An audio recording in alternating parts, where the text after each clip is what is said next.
वज़ीर-ए-आज़म साहब तशरीफ फरमा है और नेशनल सिक्योरिटी कमेटी ने वज़ीरिस्तान में ऑपरेशन का फैसला किया है।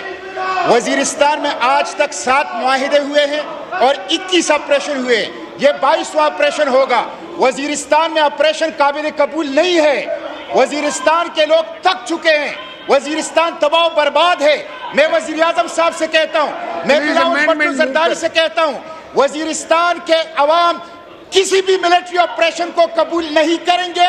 वज़ीरिस्तान के अवाम को तालीम चाहिए, अस्पताल चाहिए, तरक्की चाहिए, वहाँ के अवाम को रोजगार चाहिए, वहाँ के अवाम को मिलिट्री ऑपरेशन नहीं चाहिए। इसलिए वज़ीर-ए-आज़म साहब से दरख्वास्त करता हूँ कि इस फैसले को रिव्यू करें और वज़ीरिस्तान में मिलिट्री ऑपरेशन 21 मिलिट्री ऑपरेशन हो चुके हैं, 7 मुआहिदे हो चुके हैं, पहले उनका जायजा लें क्यों नाकाम हो गए हैं। इसलिए किसी मिलिट्री ऑपरेशन की वहां पे आप इजाजत न दें। वहां के अवाम को सड़कें दें, वहां के अवाम को तालीम दें, वहां के अवाम को सेहत दें, वहां के अवाम को रोजगार दें, वहां के अवाम को मिलिट्री ऑपरेशन न दें। मिस्टर स्पीकर, ये जो बिल है उसूली तौर पर इस बिल के इंटेंशन अच्छे हैं और इस बिल के इंटेंशन ये है कि पार्लियामेंट के दायरे इख्तियार में अदलिया के इंक्रोचमेंट को रोका जाए।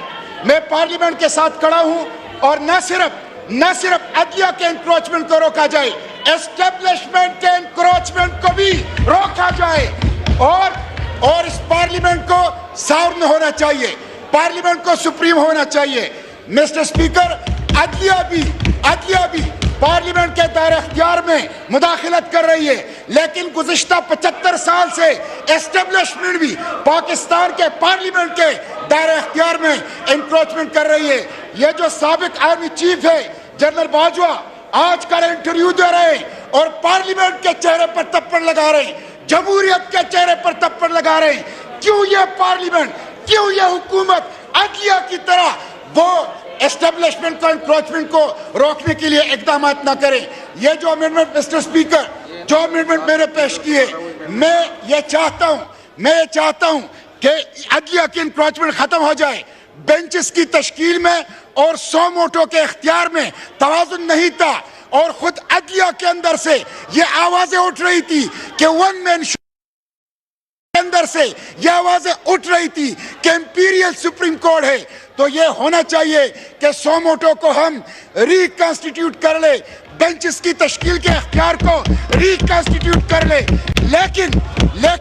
लेकिन मिस्टर स्पीकर, उसके साथ आपने क्लास 5 सब क्लास 2 में जो पर्सन स्पेसिफिक कर लिया है, पर्सन स्पेसिफिक, इससे मैं इख्तिलाफ करता हूं। आप अपने लोगों को, अपनी लीडरशिप को इसके जरिए से रिलीफ देना चाहते हैं।